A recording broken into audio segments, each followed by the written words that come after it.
Welcome to the Slop Temple. We pray this video helps. You begin by opening the Notes app and picking a folder. Once done, tap the new Note button to start typing. Make sure iCloud Sync is enabled in Settings so your work saves across devices. You can add images, scan documents, or a checklist right away using the toolbar. This saves time and keeps context. Also create a title line so search finds it later. These are the first actionable steps that get you writing and organizing without delay.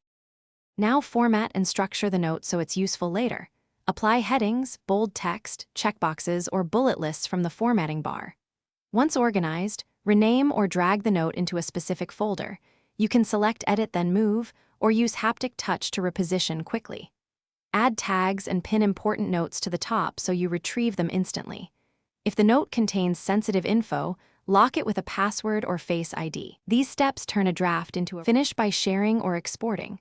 Tap the share icon to invite collaborators, set permission levels, or send a copy by mail.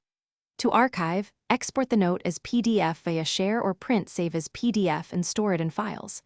Make sure sync completed by checking the notes list and iCloud status. If anything goes wrong, toggle notes in iCloud settings, sign out and back into your Apple ID, and update iOS. This usually resolves sync or missing note problems quickly. Thanks for watching. Consider subscribing if we helped you.